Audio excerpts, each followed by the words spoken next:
역시 조심스럽네요. 뭐든지 말 한마디 글 한번 잘못했다간 힘들어지는 세상인데 여기에 글 쓰고 행여나 소문날까봐 조심스러워요. 그래서 최대한 가명 쓰고 질이나 직업 등은 숨기는 점은 이해해 주시길 바랍니다. 저는 올해 30대 여성입니다.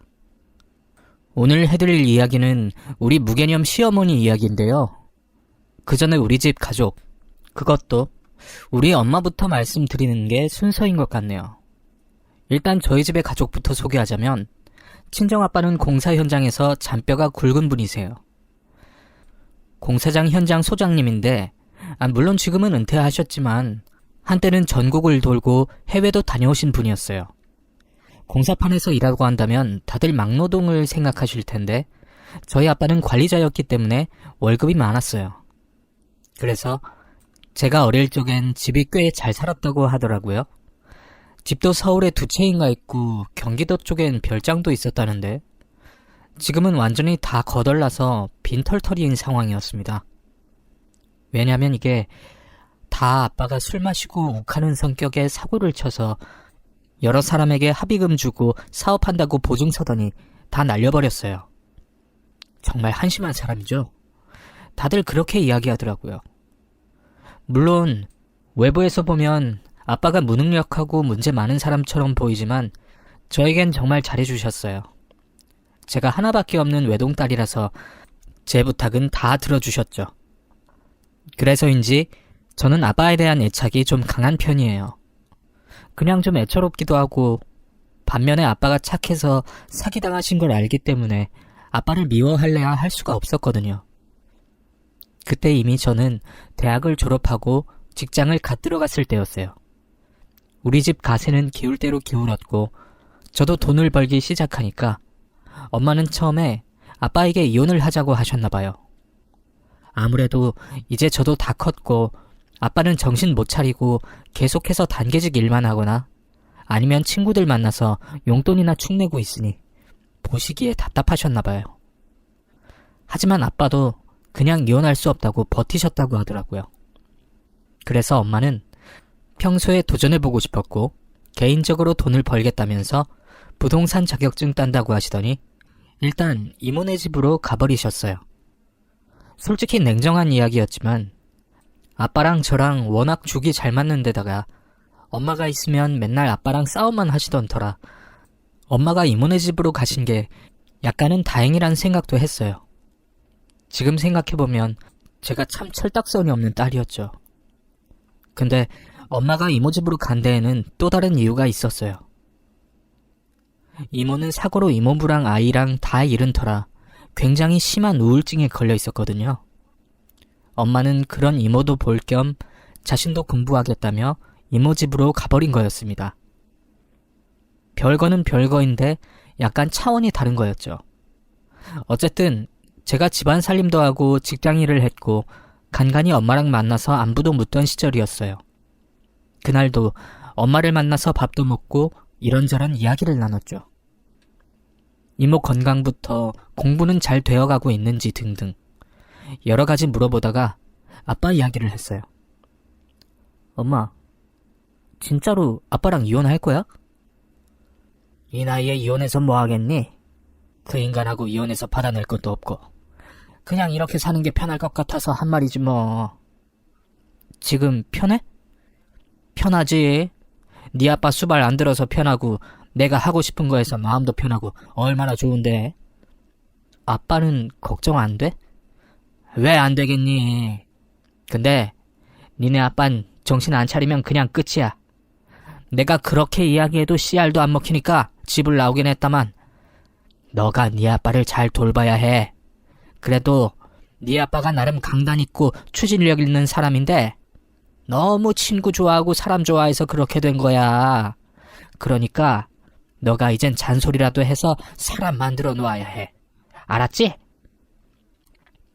엄마는 별거 중에도 아빠를 은근히 걱정할 만큼 애정은 있으셨지만 한사코 다시 합치고 싶은 생각도 없고 집안일에 관여는 하기 싫어하셨어요. 그런 걸 아빠도 아시는지 딱히 엄마에 대해 이야기는 하지 않으셨죠. 보통 이 정도 이야기하면 저희 아빠가 맨날 술이나 마시고 사고나 치는 무능력자처럼 보이시겠지만 그건 절대 아니었어요. 다시 재기하시려고 사람들도 많이 만나고 60이 다 된 나이에도 한 푼이라도 벌어보시겠다며 여기저기 채용 박람회도 다니고 운동으로 체력 관리도 하시던 분입니다. 딸에게 부끄러운 아빠가 될 수 없다면서 노력하셨거든요. 다만 가끔 친구들하고 술을 과하게 드실 때가 있는데 그게 늘 과해서 문제였죠. 가끔 시비가 붙기도 했고요. 그런 게 엄마는 싫어서 다시는 집에 안 온다고 하시는 거였고요. 그러니 애증의 관계라고 해야 하나? 별거 중이지만 이혼은 하지 않고 서로에게 관심은 두지만 결국 돌봐주진 않는 관계? 뭐 이 정도로 설명을 해야겠네요. 제가 이렇게 저희 집 상황을 구구절절 이야기 드린 이유는 나중에 시어머니하고 연관이 있기 때문이에요. 그럼 제가 어떻게 결혼을 하게 됐는지도 좀 설명을 드릴게요. 이 무능한 바보 같은 인간은 제 인생에서 가장 후회되는 선택이었어요. 사실 남편은 제 직장 상사였어요. 왜 그런 거 있잖아요. 같은 조직 내에 있을 땐 엄청난 능력자로 보이고 핸섬하고 젠틀해 보이는 사람이 막상 집에 오면 게으르고 말도 거칠고 쓰레기같이 사는 사람이 있다고 하잖아요. 남편이 딱 그런 스타일이었죠. 결혼 전에는 회사 내에서 나름 인기도 많고 굉장히 젠틀했거든요. 그러다가 저랑 눈이 맞았고 결혼까지 이야기 나눌 정도로 사이가 가까워졌어요. 그때만 해도 하늘의 별도 달도 다 따줄 것처럼 이야기하니까 믿었죠. 그리고 양가에 인사드릴 때쯤 처음으로 우리 집 사정에 대해 자세히 이야기를 했어요. 자기야, 사실 엄마랑 아빠랑 별거 중이거든? 근데 이혼은 안 하실 거야. 그게 뭐 어때서? 아니, 혹시나 괜히 나중에 알면 자기가 좀 찜찜해할 수도 있고 이런 걸로 민감해하시는 어른들도 계시니까 미리 이야기하는 거야. 그래? 근데 우리 엄마가 조금 그런 성향이 있긴 한데. 그럼 어쩌지? 솔직히 장인어른이 지금 놀고 계시고 별거 중에 장모님은 땅 보러 다니려고 공부 중이라고 하면 우리 엄마 성격에 절대 이 결혼을 못하게 될 거야. 그러니까 뻥 좀 보태서 키울 건 키우고 숨길 건 숨기자. 아니, 그래도 그렇지 솔직하게 말씀드려야 하는 거 아니야? 거짓말하는 게 아니라 아닌 건 아닌 거고 있는 건 조금 더 있어 보이게 하는 거라니까. 그냥 내 말대로 해. 그래, 알았어. 솔직히 좀 찜찜하긴 했지만 그때만 해도 먼저 이실직고 한 것이 다행이라고 생각했고 오히려 사건 해결을 위해 이런 대안을 내주는 남자친구가 든든해 보였어요. 그리고 서로 간의 분쟁거리도 미리 차단했다고 생각했어요. 이런 거 괜히 숨겼다가 나중에 싸움 날 수도 있으니까요. 아니나 다를까 무사히 잘 넘겼다고 생각했고 남자친구랑 부모님 별거 사실은 비밀로 하자는 약속을 하고 난 후에 예비 시댁에 인사를 하러 갔어요. 그 전에 남자친구에게 어느 정도 설명은 들었지만 예비 시어머니의 모습은 거의 무슨 중국 왕후 같은 느낌이었어요. 서태후 그런 느낌 있잖아요. 어린 황태자 앞에 내세우고 뒤에 자리 잡고 앉아서 이거 해라 저거 해라 시키는 왕비 같은 모습. 딱 그런 모습이 예비 시어머니의 첫인상이었습니다. 시아버지는 왕년에 모 가수 매니저를 하셨다고 하는데 가수 이름은 들어도 전혀 모르겠더군요. 그런데 매니저 일을 오래 하셔서 그런지 화술이 엄청 좋으셨어요. 그리고 속된 말로 달달한 이야기를 잘하셨고요. 기분 좋게 해주는 말씀을 참 잘하시는 분이었죠. 솔직히 약간은 알고 간 터라 놀라진 않았지만 시어머니가 워낙 기가 세 보여서 조금 기가 눌린 것도 사실입니다. 생각해보니 우리 엄마도 기가 센데 시어머니도 기가 엄청난 걸 보니 내 팔자엔 무슨 기 센 여자만 이렇게 많나? 이런 생각까지도 들더군요. 어쨌든 예비 시어머니 눈밖에 나서 좋을 것도 없었으니 최선을 다해서 얌전한 척, 말 잘 듣는 척, 능력 있는 척, 온갖 척척은 다 했죠. 자연스레 물 흐르듯이 만남은 이어졌고 꼭 한 번 나오는 형식적인 질문을 시아버지가 하시더라고요. 근데 사돈 되실 분들은 뭘 하시니? 네, 아버지는 건설업 하시다가 지금은 퇴직하신 후에 건설업 할 때 만난 지인분하고 두 번째 사업 계획 중이시고요. 아마 건설 쪽 일을 계속 하실 것 같아요. 어머니는 그러니까 순간 제가 말하면서도 엄마를 뭐라고 말해야 하나 고민하고 있는데 남자친구가 불쑥 제 말에 끼어들면서 엄마, 장모님 되실 분은 지금 여자친구랑 같이 안 계셔. 다른 곳에 계시거든. 어머, 그래? 아이고 저런. 무슨 말인지 알겠다. 괜히 물어봤네. 내가 미안하구나. 차린 건 없지만 어서 이거 먹어요. 순간 남자친구가 둘러댄답시고 말을 했는데 뭔가 뉘앙스가 오묘하더라고요. 마치 우리 엄마가 세상에 없는 듯한 느낌? 그래서 인사드리고 나올 때 남자친구하고 대판 싸웠죠. 아니, 말을 이상하게 해서 해명하기도 애매하잖아. 이게 뭐야? 아, 괜찮아. 내가 이따 들어가서 말 실수했고 살아 계시다고 할게. 그리고 그 정도 말했다고 오해하실 우리 엄마도 아니야. 누가 봐도 오해하시는 것 같던데? 걱정 말래도. 어쨌든 내가 집까지 바래다 줄 테니까 가자. 지금 생각해보면 그때 그 바보 칠푼이 남편을 믿은 게 잘못이었습니다. 그때 확실하게 선을 그었어야 했는데 그걸 긋지 못하고 남편 말에 따르는 게 실수였죠.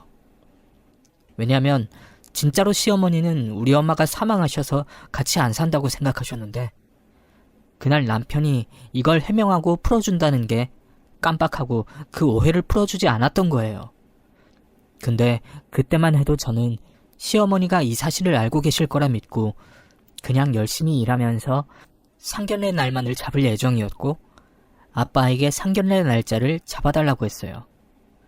그때 아빠는 공사장에서 한밭집 일을 돕고 계셨어요. 공사 현장에서 음식물 쓰레기 나오는 양이 상당한데 이걸 치워주는 역할이었죠. 딱히 큰 돈은 아니었지만 몇 군데 돌아가서 치워주면 그래도 어느 정도 짭짤하신 모양이었어요. 약간 자리를 잡으니까 아빠도 자신감이 생기셨고 마침 제 상견례 때 엄마도 같이 가야 하니까 자신있게 엄마에게 전화를 거신 모양이더라고요. 엄마가 상견례 날에 오시겠다고 약속까지 하셨죠. 내 결혼식 상견례로 다시 두 분이 합칠 수도 있겠구나. 저는 은근히 바랬죠. 딸 입장에선 두 분이 따로 사시는 모습을 지켜보는 것도 힘들었는데 이참에 다시 합치면 좋겠다고 슬쩍 바람도 이야기했고요. 아빠도 제 2의 인생을 자리 잡으니 기분이 좋으신 듯 보였어요. 엄마도 상견례 이야기를 나누겠다며 몇 번 집으로 오셔서 이런저런 이야기를 아빠랑 저랑 나누셨고요. 분위기는 아주 좋았습니다. 그런데 뭐든지 좋은 일이 생기면 또 그만큼 안 좋은 일이 생기잖아요. 그때 아주 이상한 문제가 터졌어요. 처음에 아빠가 술 드시면 가끔 사고를 좀 친다고 했잖아요. 근데 대부분 시비 붙어서 몸싸움하고 경찰서에 구취자 난동 정도로 끝나는 일이었는데 이번엔 단골 술집 아줌마랑 바람을 폈다고 그 아줌마의 남편이 우리 집으로 쳐들어온 겁니다. 아빠는 이게 무슨 날벼락이냐며 해명을 했지만 그 남편은 목격자가 있다면서 노발대발하고 아빠는 아니라고 설명을 해도 그 남편이란 사람을 아빠랑 경찰서 가자는 등 온갖 난리가 나서 그때 구경 온 동네 사람들이 동네 방네에 소문을 쫙 퍼뜨린 거예요. 이걸 어떻게 들으셨는지 엄마는 다시 아빠 꼴도 보기 싫고 상견례는 알아서라고 하시고 오시지도 않았고 나중에 그 남편이란 사람이 오해를 했다며 사과하면서 잘 해결되긴 했지만 그 사이에 아빠의 마음고생이 이만저만 아니셨거든요. 내가 술 좋아하고 술 기운에 욱해서 그러지 바람필 놈은 아니란다. 정말 억울하다. 이렇게 마음고생하며 아빠는 힘들어하셨고 저는 당연히 아빠를 믿었죠. 어쨌든 그때만 해도 집안 분위기가 다시 안 좋아지니까 좀 씁쓸하고 저도 가슴 아프더라고요. 그래도 상견례를 빨리 해야 했으니 일단 엄마 없이 치르기로 했죠. 그럼 날짜를 옮기면 되지? 그걸 왜 진행해? 이렇게 말씀하시는 분도 계실 수 있어요. 맞아요. 날짜를 옮기면 되는데 남편이 극구 날짜를 옮기면 안 된다고 하더군요. 알고 보니 시어머니가 원하셨어요. 상견례 날짜부터 결혼식까지 딱 정해진 대로 움직여야 했습니다. 왜냐면 그때 남편이 회사에서 보내주는 기업 연수로 3년간 해외로 나가고 저도 함께 해외로 나가야 했기 때문에 무조건 날짜가 맞아 떨어져야 했거든요. 어쩔 수 없이 이것저것 오해를 푸느라 결국 아빠만 모시고 상견례를 치렀죠. 틀림없이 상견례 자리에서 아빠가 말씀을 하셨어요. 아내가 급한 일이 있어서 자리를 함께하지 못해 죄송합니다. 날짜를 좀 바꿔주셨더라면 같이 올 수 있었는데 죄송하네요. 라고 틀림없이 이야기를 하셨는데 시아버지가 마음씨 좋게 웃으면서 아이고, 생각보다 말솜씨가 좋으시네요. 알겠습니다. 하며 퉁 치고 넘어가더군요. 근데 나중에 알고 보니 시아버지는 저희 아빠가 그런 식으로 농담을 하는 줄 아셨대요. 시아버지가 매니저 일을 하시면서 웃기는 이야기도 많이 듣고 그렇게 말장난을 좀 좋아하셔서 그런지 남의 말도 약간 받아넘기는 게 남다르셨거든요. 우리 아빠가 상견례장에 혼자 오신 걸 재치있게 돌려 말했다고 혼자서 판단해버린 거죠. 뭔가 꼬이려니까 이상하게 꼬이기 시작한 거고 제 딴에는 시아버지, 시어머니가 다 알고 계신다고 오해를 했고 시댁에선 우리 엄마가 돌아가신 걸로 알고 있었고 이 멍청한 남편이란 놈은 지가 설명을 다 했다고 착각하고 있었습니다. 뭐가 꼬이려니까 이상하게 꼬여서 우리 엄마는 버젓이 살아계신데 사망한 사람으로 기억하게 됐어요. 어쨌든 그때만 해도 이 이야기보단 결혼식 얼른 올리고 빨리 연수를 떠나야 하는 처지라서 결혼식도 번갯불에 콩 구워 먹듯이 빨리 하기로 했어요. 근데 이 결혼을 하지 말라고 누가 말리듯이 사건은 계속 터졌어요. 그때 시어머니가 어떻게 하셨는지 우리 아빠 직업을 알게 되신 거예요. 결혼 준비하는 저를 불러서는 조곤조곤 말씀하시더군요. 사돈이 무슨 사업을 하신다고 하지 않으셨나?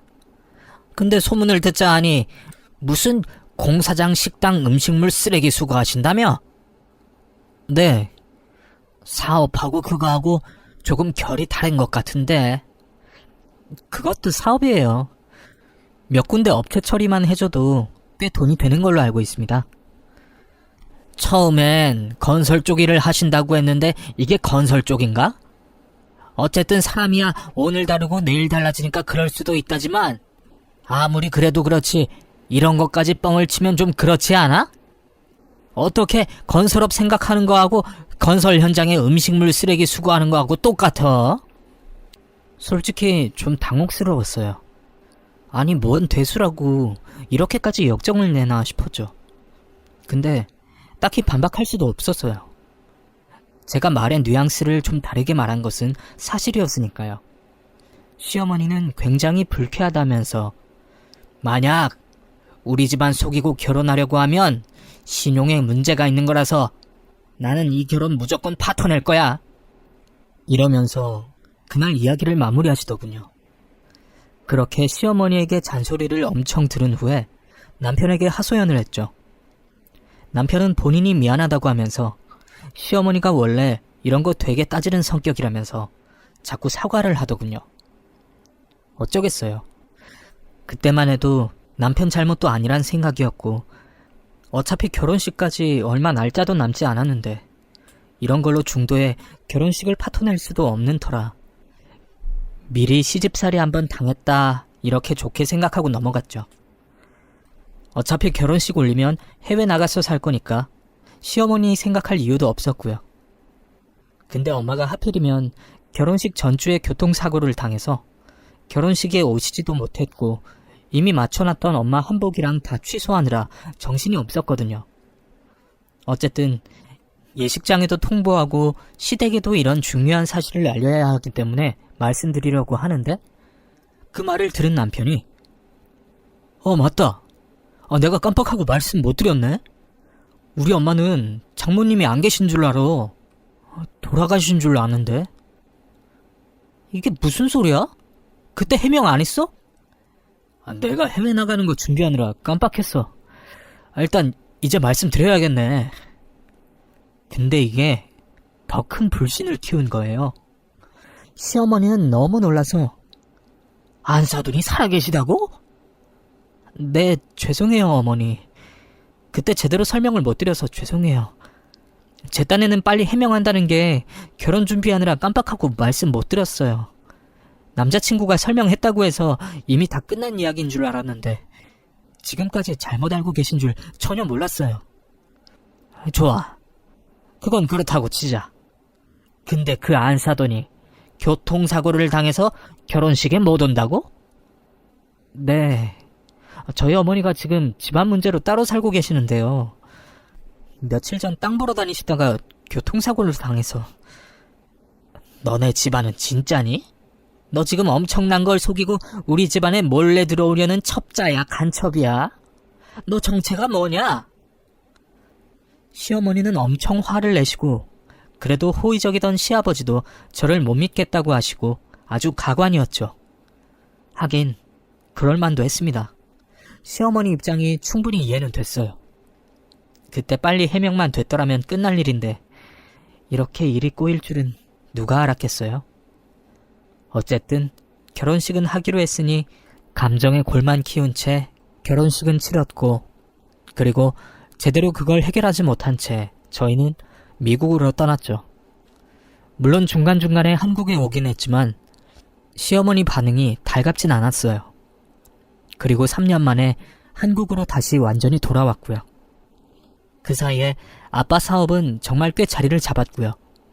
엄마 역시 제대로 경매 물건이랑 땅을 사둔 게 재미를 보면서 나름 돈을 좀 많이 만지셨더라고요. 정말 눈물나게 감사했습니다. 오히려 아빠의 힘, 엄마의 힘으로 이렇게 다시 일어서실 수 있다는 게 너무 감격스러웠어요. 그리고 두 분도 사이가 많이 좋아지셔서 가끔 만나서 식사도 하신다고 하셨습니다. 특히 엄마는 돌아가신 외할아버지 소원 풀어드리고 싶다면서 그동안 모은 돈으로 작은 꼬마 빌딩 하나 세우겠다며 여기저기 돈을 모으시더라고요. 아빠도 그동안 엄마 속 썩인 게 미안하다며 조금 여윳돈이 있으니 그걸 합쳐서 외할아버지가 원하셨던 동네에 작은 빌딩 하나 인수를 하려고 하신다는 겁니다. 사실 외할아버지가 어느 동네에서 오해를 받아가지고 쫓겨나듯이 나오셨는데요. 그때 속으로 내가 돈 많이 벌어서 이 동네에 빌딩 하나 세우고 동네 사람들한테 잔치를 열어주면 이 오해를 다 해소할 수 있을 거야 라고 하셨다고 합니다. 엄마는 이 이야기를 하도 어릴 적부터 들어서 나중에 커서 돈 많이 모으면 외할아버지 소원 들어드리려고 했는데 이제야 그 한을 풀어드릴 수 있겠다며 좋아하시더군요. 제가 보기엔 그 동네에 굳이 오래된 빌딩 사거나 아니면 굳이 큰돈 들여서 빌딩 세우는 게 무모해 보였지만 엄마 돈이고 외할아버지 한이었다고 하니까 말릴 수가 없더라고요. 어쨌든 저도 한국에 오긴 왔으니 다시 시작을 하려고 했지만 아직도 시어머니는 저를 보는 시각이 영 탐탁치 않아 하셨습니다. 게다가 제가 임신을 하지 못해서 손주도 안겨드리지 못하니까 저를 더 안 좋게 보시는 것 같았어요. 그 사이에 한국 집값이 워낙 올라서 일단 시댁에서 당분간 지냈는데 그 5개월이 정말 지옥 그 자체였네요. 시어머니가 저를 이잡듯이 잡아대고 온갖 허드렛 일을 시켜대는데 정말 귀찮았어요. 잠도 안 재우고 이거 해라 저거 해라 이리 와라 저리 가라 하는데 나중엔 화가 치밀어 오르더군요. 그래서 제가 조금 따지려고 들면 입만 열면 거짓말하더니 이제 눈에 쌍심지까지 켜고 달려드니? 그렇게 안 입고 오면 빨리 집어넣어서 나가. 너무 서럽고 더러워서 남편에게 저만이라도 아빠 집에 가서 살고 싶다고 말을 했지만 멍청한 남편 놈은 조금만 참아달라며 저를 붙잡고 늘어지는 거예요. 예전엔 그렇게 스마트하고 일처리도 빠릿빠릿하더니 나이를 먹고 지위가 올라갈수록 느려지고 집안일엔 관심도 없더군요. 그 꼴이 너무나도 싫었습니다. 게다가 시어머니랑 남편이 우연히 이야기하는 걸 몰래 듣게 됐는데 시어머니는 제가 아이를 못 낳으니까 어디 가서 입양이라도 해오라고 하고 남편은 그럴 수는 없다고 하면서도 엄마, 저도 좋아서 사는 거 아니에요. 몇 년 있어보니 역시 결혼은 괜히 한 것 같아요. 근데 입양은 좀 아닌 것 같아요. 이러는 겁니다. 이런 이야기 듣고 얼마나 수치심 느꼈겠어요. 정말 죽고 싶더군요. 아니, 다 미웠습니다. 솔직히 미국에서 생활할 때도 남편 뒷바라지를 다 했는데 제가 아이 하나 못 낳는다는 것과 거짓말을 했다는 오해 때문에 완전히 찬밥 취급을 당하니 미치고 팔짝 뛰게 했더군요. 그래서 남편에게 정중하게 부탁드렸죠. 내가 처음부터 오해를 하게 만든 것도 맞고 시댁에서 그토록 원한 손주를 못 보여드려서 미안하지만 우리 이렇게 인간 이하 대접받으며 살고 싶진 않아. 우리 당분간 떨어져 있으면 어떨까? 솔직히 이 말을 하면 남편이 조금은 망설이거나 저를 붙잡아 줄 거라 기대를 했는데 오히려 남편은 기다렸다는 듯이 솔직히 나도 중간에 너무 힘들다. 미국 다녀와서 회사 다시 적응하기도 힘들고 게다가 어머니는 어머니대로 나한테 불만 많고 너는 너대로 자꾸 삐딱하게 나가니까 나도 중간에 너무 힘들어. 그냥 네 말대로 하자. 정말 어이가 없더군요. 그래서 바로 짐 싸들고 시댁을 나와서 처가로 왔어요. 다시 아빠랑 같이 살게 된 거죠. 아까도 말씀드렸지만 엄마도 이제 자주 집으로 오셨고요. 말이 별거 상황이지 거의 세 식구가 같이 살게 된 거죠. 이모도 우울증이 많이 좋아진 상태라서 더 이상 엄마가 이모 댁에 갈 이유도 없어졌고요. 그 사이에 엄마는 외할아버지 소원풀이를 위해 한적한 지방 소도시 읍내에 작은 빌딩 사서 임대를 시작했습니다. 하지만 가게가 잘 안 나가니까 좀 답답했는데 마침 편의점이 들어오게 된 거예요. 근데 재밌는 게 그 편의점 사장이 바로 이모였습니다. 이모도 우울하게 집에 있으면 뭐하냐며 엄마가 건물 사는데 돈을 빌려줬고 거기에 편의점까지 입주를 하게 된 거죠.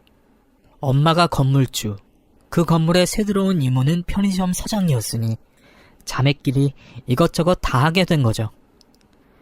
앞서 말씀드렸다시피 그 동네가 한적한 곳이기에 주변에 편의점이라고는 저희 집밖에 없었습니다. 그래서 겉으로는 화려해 보이지 않아도 나름 매상이 쏠쏠했다고 들었습니다. 물론 알바생을 쓰긴 했지만 집에서만 계시는 이모가 적적하시다고 해서 종종 나와서 직접 카운터를 보시더라고요. 그러니 엄마가 낮에는 이모랑 말벗해준다며 자주 시골로 내려갔어요. 사실 집에서 차만 안 막히면 차로 1시간 남짓 걸리는 동네라서 그다지 어려울 것도 없었죠. 저도 시간 날 때마다 이모 가게에 가서 알바를 했고요. 그렇게 한 3개월쯤 지났나? 갑자기 속이 울렁거리는 거예요. 그리고 병원에 갔다가 제가 임신을 했다는 걸 알았죠. 알고 보니 제가 선천적으로 아기집이 잘 생기지 않은 체질인데 이번에 아주 천운으로 아이가 들어섰다고 하더라고요. 너무나 기뻤고 이걸 계기로 다시 남편과 잘 지내보기로 했어요. 그래서 남편에게 알렸고 바로 남편은 한 걸음에 달려왔죠. 결혼 전처럼 온갖 달콤한 이야기로 저를 어르고 달래면서 여보, 그동안 내가 섭섭하게 대해서 미안해. 내가 생각이 짧았어. 이제 고생 그만하고 집으로 가자. 그 모습에 아빠도 노발대발 하시면서 반대를 했어요. 자네는 이렇게 와서 뻔뻔하구만. 그 집에서 내 딸이 당한 수모가 얼마나 큰데? 뭐? 또 시댁에 들어가자고? 분가하기 전까지는 절대 내 딸 안 보낼 거니까 그런 줄 알고 있어. 아빠가 남편에게 호통을 치니 남편은 그 자리에서 깨갱하고 물러났습니다. 지가 생각해도 자기 부모님 집에 얹혀 살면서 아무런 준비가 안 되어 있으니 민망했겠죠. 그래서 남편도 엄청 미안해하며 아빠에게 사과하고 다음에 제대로 준비해서 저를 데리고 가겠다고 했죠. 그러면서 다음에 엄마도 모시고 올게. 엄마가 당신을 많이 보고 싶어해. 내가 아니라 손주를 보고 싶은 거겠지. 말 나온 김에 한마디 하겠는데 그냥 오실 거면 오지 말라고 그래. 제대로 사과할 거 아니면 절대 집으로 안 돌아갈 거니까. 저는 제대로 으름장을 놓았습니다. 그 사이에 저는 다시 시골로 내려가서 이모 가게를 도왔고요. 남편에겐 엄마랑 같이 시골에서 편의점 하면서 잘 살고 있으니 찾고 싶으면 그 편의점으로 오라고 대충 설명만 했고요. 사실 구구절절 이야기하기도 귀찮았고 저희 집 사정이 핀 이야기를 굳이 하고 싶지도 않았습니다. 그리고 어차피 남편 하는 짓 시어머니가 어떻게 반성하느냐에 따라 저도 다시 서울로 올라갈 생각을 했기 때문에 그동안 부모님이 별거했고 다시 만났고 편의점 건물 샀다는 것까지 일일이 설명할 이유가 전혀 없었거든요. 어쨌든 대충 위치만 설명해주고 저는 제 할 일 하며 지내고 있었는데 그때 시어머니가 한달음에 시골로 내려오셨어요. 근데 마침 저는 다른 데 나가 있었고 그 사이에 시어머니는 편의점에 들어오셨나봐요. 거기서 저희 어머니를 보시고는 저희 엄마가 아르바이트생으로 취직했다고 단단히 오해를 하셨나 보더라고요. 그리곤 바로 저한테 전화를 하셔선 너 어디 있니? 너 보려고 왔는데 거기 편의점 있는데 거기 계시면 제가 뵈러 갈게요. 근데 어머니가 건물주라고 이야기 들었는데 이젠 편의점 알바까지 하시네. 아, 그게요. 됐고 너는 아주 입만 열면 거짓말을 하니? 아이 임신했다는 것도 거짓말 아니니? 너 혹시 이혼할 때 우리 애한테 이혼 위자료 한 푼 더 뜯어내려고 허위 임신으로 사기치는 거지? 네? 아, 그게 아니라요. 아니 무슨 건물주가 편의점에서 바코드 찍고 있니? 아주 거짓말도 그럴싸하게 하렴. 이게 말이 되니? 그게 아니라 엄마가 그 건물주예요. 진짜예요. 넌 우리 집에 오던 처음부터 거짓말을 한 거잖아. 당장 우리 애랑 이혼해라. 그렇게 제 말도 듣지 않고 악담을 퍼붓더라고요. 그리고서는 저를 보지 않고 시어머니는 바로 올라가셨어요. 솔직히 참 어이가 없었습니다. 물론 야, 네가 처음부터 거짓말했으니 시어머니가 오해하실 만도 한 거잖아. 이런 말씀 하실 수도 있지만 그건 그거죠. 아무것도 알아보지도 않고 이젠 무작정 제가 거짓말한다며 저를 나쁜 년 취급하니까 저도 더 이상 어떻게 할 도리가 없더군요. 이 사실을 엄마에게 이야기했고 엄마도 이참에 제대로 오해도 풀자면서 나도 잘난 엄마가 아니라서 그동안 참았지만 네 CM이라는 사람도 너무한다. 혼자 오해하고 혼자 욱해서 화내고 이게 뭐하는 짓이니? 아주 사람 알기를 우습게 알고 말이야. 아무래도 내가 직접 찾아가서 사돈이랑 단판을 지어야겠다. 그래서 저는 엄마와 함께 시어머니를 만나러 갔고 시댁에서 드디어 엄마, 시어머니, 남편, 그리고 저 이렇게 넷이 만났어요. 아주 이상한 긴장감이 확 돌더군요. 시어머니는 처음부터 표정이 당신이 입만 열면 거짓말을 나불대는 며느리의 엄마구만. 딱 이런 표정이었어요. 일단 저는 임신했다는 사실을 알려주기 위해 초음파 사진부터 꺼내서 보여주니까 시어머니는 요즘 사진 조작도 많다던데 이걸 우리가 어떻게 믿어? 그리고 지금 같이 온 분도 친어머니 맞나? 이러는 거예요. 정말 기가 막히더군요. 선을 넘어도 한참 넘는 이야기를 해대는 겁니다. 그때 남편이 제대로 해명을 해주거나 중재를 해줘야 하는데 틀림없이 이 모든 사건을 아는 남편이 오히려 머뭇거리면서 장모님, 저도 제대로 인사드리는 건 처음이네요. 근데 정말 따님이 임신한 거 맞아요?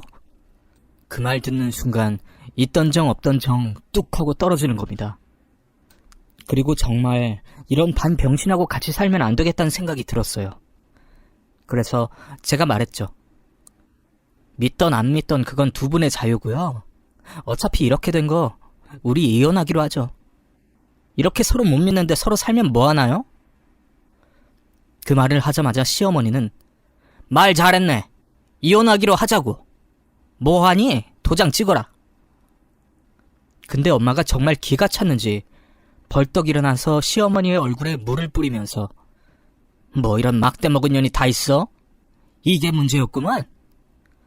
이랬더니 시어머니도 엄마의 얼굴에 물 뿌리고 어디 죽은 여자가 살아서 날뛰어? 당신 죽었었다며? 건물주 같은 소리하고 있네. 편의점 알바 주제. 이렇게 같이 삿대질을 해가며 욕설이 오갔고 일단 말리느라 정신이 없었죠. 그리고 나서 그날 엄마랑 집으로 돌아오면서 무조건 이혼하리라 명심했어요. 그리고 엄마도 분했는지 본때를 보여주겠다며 이를 부득부득 갈았죠. 그리고 제대로 복수해주겠다며 여기저기 알아보시더라고요. 저 늙은 여우가 내 앞에 무릎 꿇고 빌기 전까진 절대 이혼하지 마라. 아주 돈이라도 화끈하게 뜯어내고 이혼하든지 아니면 사과라도 제대로 받아내야겠어. 엄마도 이를 아득바득 가시더군요. 저도 남편이랑 선을 그으려고 뱃속의 아이를 어떻게 해버릴까 하다가 솔직히 몇 번의 갈등 끝에 그냥 제가 키우기로 하고 대신 제대로 복수는 해주기로 했죠. 그 사이에 남편은 몇 번 연락이 와서 이혼할 거면 빨리 하자고 하더군요. 알았다고 했지만 일단 저는 시간을 끌었어요. 저도 도울 일이 뭘까 생각했는데 시댁에 선조들 모시는 선산이 있는데 여기 산이 조금 문제가 있는 게 원래 산 윗부분은 묘지가 있어서 상관없지만 문제는 산 아랫부분은 밭농사 지을 수가 있어서 이 부분을 시아버지가 진즉에 노름빛 갖는다고 팔아버렸었거든요. 그 산이 문득 떠올라서 엄마한테 이야기했더니 땅에 대해 잘 아는 엄마는 바로 이거다. 제대로 한 방 먹여야지. 이러면서 바로 수소문 끝에 그 사람에게 찾아가서 그 산 밑에 땅을 2배 얹어주고 사버렸습니다. 그리곤 산에 들어가는 입구를 포크레인 동원해서 나무로 흙으로 다 밀어 엎어버렸어요. 선산 가려면 된통 고생을 하든지 아니면 우리 집에 와서 싹싹 빌든지 뭐라도 하길 바랬죠. 솔직히 그 땅 생각보다 몇 푼 안 했습니다. 거기다가 포크레인은 건설업에 있던 아빠의 지인들이 다 무료로 가지고 와줘서 마치 대공사하듯이 매우 꼼꼼하게 다 처리해줬고요. 내 산을 내 맘대로 하는데 누가 뭐라고 하겠어요? 아니나 다를까 시댁 제사쯤 되니까 연락이 오더군요. 자기들도 이게 어찌된 일인가 수소문했다가 이제야 알게 된 거죠. 선산의 아랫부분이 저희 부모님 명의로 되어 있어서 부모님 허락 없이는 진입을 할 수 없다는 것을 깨닫게 되었죠. 게다가 시아버님이 그 집에서 가장 막내인데 이 일로 형님들한테 호되게 혼났다고 들었어요. 막내 동생 내외가 며느리 잘못 건드려서 자기 부모님 묘지에 인사조차 할 수 없는 상황이 되니 입장이 난처해질 수밖에 없었겠죠. 남편은 제게 전화해서 이런 전후 사정을 설명한 후에 지금 친척들이 아버지랑 어머니 손절할 정도로 사태가 심각하니 제발 좀 도와달라고 부탁을 하더라고요. 저는 코웃음만 치면서 바로 거절을 했죠. 그러니 얼마 뒤 시부모님 2분이 저희 집을 찾아와서 무릎을 꿇더니 우리가 잘못했습니다. 우리가 너무 오해를 했네요. 그 선산 들어가는 입구부터 어떻게 좀 안 될까요? 사돈, 저희가 지금 친척들 얼굴을 볼 수가 없네요. 그 말에 저희 엄마는 저는 사돈이 아니라서요. 죽은 여자가 뭔 말을 하겠습니까?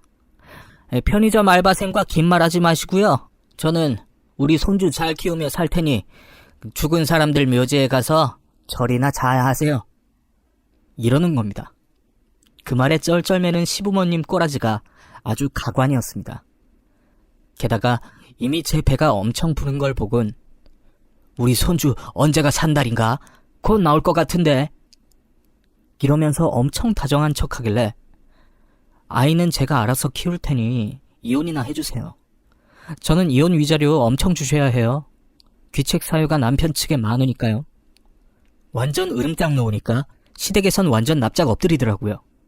그 후 어디서 들었는지 몰라도 저희 부모님이 건물주라는 것을 시댁에서 알게 되었어요. 그때부터 태도가 180도 변해서 어떻게든 저랑 다시 잘 해보려고 안간힘을 쓰더라고요. 또 운이 좋게도 그 동네가 개발되면서 순식간에 2배 이상의 시세 차익을 볼 정도로 가격도 많이 올랐고요. 그러니 남편은 죽어도 저랑 이혼을 못하겠다고 성화하더라고요. 이미 저는 정이 떨어진 지 오래되었고 그동안 틈틈이 녹음도 하면서 증거를 모았기에 망설이지 않고 바로 이혼 소송을 걸었어요. 부모님도 그동안 일을 가르셨는지 유명한 이혼 전문 변호사를 직접 알아주셔서 지금 소송 중에 있습니다. 이 와중에 저는 출산 예정일이 다가와서 건강하게 아들을 출산했고 당연히 시댁 식구들에게는 보여주지도 않았습니다.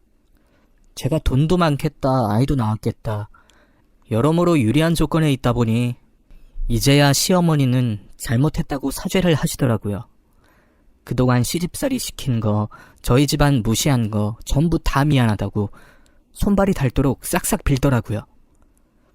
남편 역시 매일마다 잘못했으니 아이랑 돌아와 달라고 하고 있고요. 엄마는 상황 봐서 결정하자며 이참에 본때를 고쳐 놓으라고 하는 중입니다. 물론 누가 잘했다 잘못했다고 말씀드릴 순 없어요. 모든 게 그 사소한 말이 와전돼서 시작됐지만 그래도 저는 중간에 모든 걸 되돌리려 했고 사정을 다 말씀드렸지만 시어머니는 이미 저를 단 한 번도 믿어주지 않았고 마치 식모 마냥 부려먹기만 하셨거든요. 저는 쉽게 합치지 않을 거예요.